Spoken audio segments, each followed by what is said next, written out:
काली बेटी पैसे वाली। माँ, पिताजी बाल दूध लाए। अच्छा ठीक है, धीरे धीरे करता हूँ। बाबा, बाल नोच लाए, अब लेने दो। जब माँ आएगी मैं अपनी छोटी माँ से बनवाऊंगी। और जब मैं अपनी छेलियों को बदला कर आऊँ कि आज आप मेरे लिए माँ लेने जा रही हो। रेखा खुशी से बाहर चली जाती है और सुनील डबडबाती आंखों से दीवार पर लगी अपनी स्वर्गवासी पत्नी की तस्वीर को निहार कर टूटे दिल से कहता है, सुभद्रा, मुझे माफ कर देना। मैं तुम्हारी जगह मोहिनी को देने जा रहा हूँ, क्योंकि हमारी बिटिया को माँ की जरूरत है।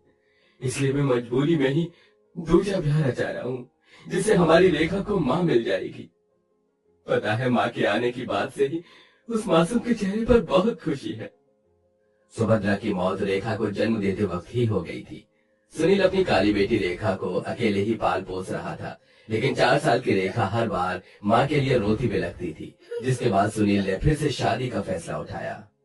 जूही जूही, तुझे पता है आज मेरे पिताजी की शादी है, मेरी भी माँ आएंगी। ये सुनकर सब बच्चियां जोर जोर से हंसकर मजाक उड़ाने लगी। आय हाय, ये काली को लुटी बैंगन लुटी तो काली होने के साथ बुद्धू भी है। कोई इसे समझाओ सहेलियों, इसके पिताजी इसके लिए माँ नहीं बल्कि सौतेली माँ लेने जा रहे हैं, और सौतेली माँ बहुत बुरी होती है। और तू तो वैसे भी काली है, काली देखना, तेरी सौतेली माँ तुझे बहुत मारेंगी।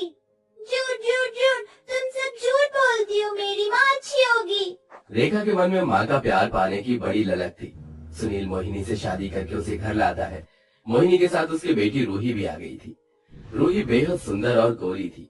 असल में मोहिनी ने सुनील से दूसरी शादी उसकी दौलत और पैसा देखकर अपने स्वार्थ से की थी। मोहिनी के घर में कदम रखते ही रेखा उससे लिपट गई। उसकी खुशियों की कोई हद नहीं थी। मेरी माँ आ गई, मेरी माँ आ गई। अरे काली बलूटी, चल हट मेरी माँ से दूर रहो। चुड़ैल सी काली शक्ल है तेरी तो। रूही, ऐसा नहीं कहते, अब से रेखा तुम्हारी बहन है और मेरी बेटी। धन्यवाद मोहिनी, मेरी बेटी को अपनाने के लिए। आज जाकर मैं चिंता मुक्त हो गया। मुझे यही डर सता रहा था, कहीं मेरी बच्ची रेखा का काला रंग देखकर तुम उसे अपनाओगी या नहीं। हाजी, आपने भी तो मेरी बच्ची को स्वीकारा है। और वैसे भी किशन कन्हैया भी तो काले थे और यशोदा की संतान भी नहीं थे, क्योंकि जन्म तो उन्हें देवकी ने दिया था। वैसे भी रेखा ने सुभद्रा दीदी की कोख से जन्म लिया है, लेकिन अब से ये मेरे जिगर का टुकड़ा है। मोहिनी ने मीठी मीठी बातें करके सुनील का मन मोह लिया, लेकिन असल में उसे काले रंग से चिढ़ थी। दिन गुजरने लगे। सुनील अपनी काली बेटी को मोहिनी पर छोड़कर काम पर चला। तब वो दोनों माँ बेटी अपना रूप दिखाती हैं। रेखा अपने कमरे में बैठकर पढ़ाई कर रही होती है, तभी मोहिनी उसकी किताबें छीनकर फाड़ देती है। माँ, आपने मेरी किताबें क्यों फाड़ दी? क्यों ही काली कलूटी, पढ़ लिख कर बड़ा तो कलेक्टर बन जाएगी और पैसे कमा कर देगी। चल जाकर बर्तन मांज, वरना तेरे थोबड़े का नक्शा बिगाड़ दूंगी। देख लिया तूने अपनी औकात, मेरी काली बहन, तू नौकर है नौकर। बेचारी रेखा रोते रोते रसोई में चली आई, जहाँ बर्तनों का ढेर मांजने को था। वो रोते हुए बर्तन मांजने लगी। वहीं मोहिनी अपनी गोरी बेटी के साथ एसी की ठंडी हवा में ठाठ से बैठी हुई लाड करती रही। उस दिन से काली रेखा की जिंदगी घर के कामकाज में उलझ गई। लेकिन कहते हैं ना, जिसके सपने बड़े होते हैं वो कठिनाई और लाख चुनौतियां भी पार कर गुजरता है। रेखा दिन पर काम करती और रात में जागकर लगन से पढ़ती थी, जबकि मोहिनी की गोरी बेटी खेल कूद और वीडियो गेम्स में लगी रहती। कई साल बीत गए, दोनों काली गोरी बहनें बड़ी हो गईं। ला ला ला ला ला ला ला ला ला ला। रूही, अगर तुम्हारा मेकअप हो गया हो तो जरा मुझे भी तैयार हो जाने दो। अबे ओ मेरी ब्लैक ब्यूटी बहना, तू ना रहने दे। तेरे काले कोयले रंग पर तो कुछ नहीं जचेगा, सड़ी मुंह वाली ही दिखेगी।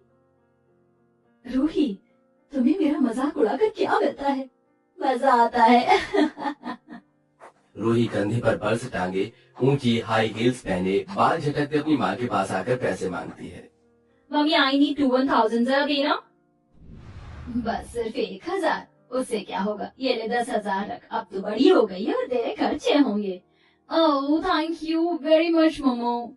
तभी पीछे से पुराना घुराना सा सूट पहने एक चोटी बनाई रेखा आती है।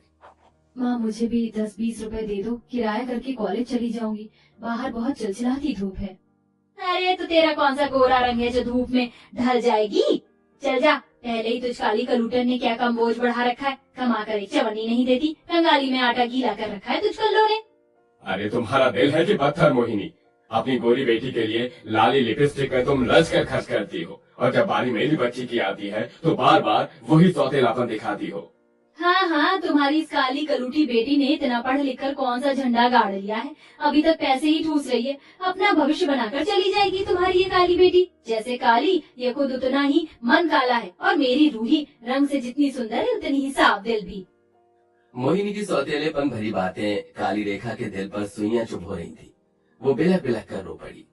माँ आखिर इतना कितना पैसा लगा दिया आपने अपनी काली बेटी की पढ़ाई में। मेरा ट्यूशन छुड़ा दिया, सरकारी स्कूल में दाखिला दिला दिया, जबकि रूही को प्राइवेट में पढ़ाया, उसके सारे शौक पूरे किए। कॉलेज भी मैं अपनी स्कॉलरशिप से कर रही हूँ, वो भी आपको चुभ रहा है, जबकि आप अपनी गोरी बेटी पर मेरे पिताजी के पैसे लुटाती हैं। अपनी काली बेटी के मुंह से निकल रही कड़वी सच्चाई को जब मोहिनी सुन न सकी तो थप्पड़ मार दिया। काली नागिन, मेरी बेटी के लिए कितना जहर भरा है तेरे मन में, इसलिए तू मुझे चुभती है। धन्यवाद माँ, इस प्यार को जताने के लिए।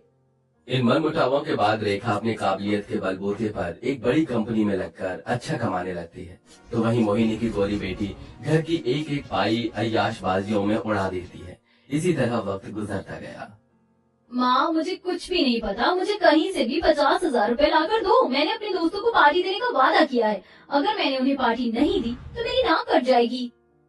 अब घर में 1 रुपया नहीं बचा है रूही, कहाँ से लेकर दूं तुझको मैं पैसे। घर में खाने के भी लाले पड़े हैं, ये देख राशन के डब्बे तक खाली हैं। ये सुनकर रूही चिढ़ जाती है। माँ अपना ये दुख मुझे मत सुनाओ, मैं जा रही हूँ शादी करके नितिन के घर।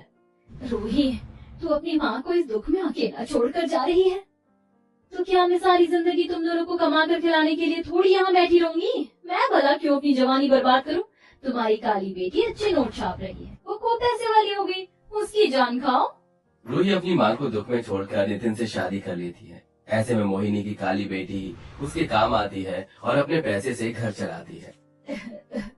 अजी आप ठीक कहते थे, मैं सारी जिंदगी रेखा के साथ सौतेलापन करती रही, और जिस बेटी को मैंने पलकों पर बिठा कर रखा वो आज चली गई, और मैं अपनी पैसे वाली बेटी को नोच नोच कर खा रही हूँ। मुझ में तो इतनी हिम्मत भी नहीं बची कि जाकर उससे नजरें भी मिला सकूं।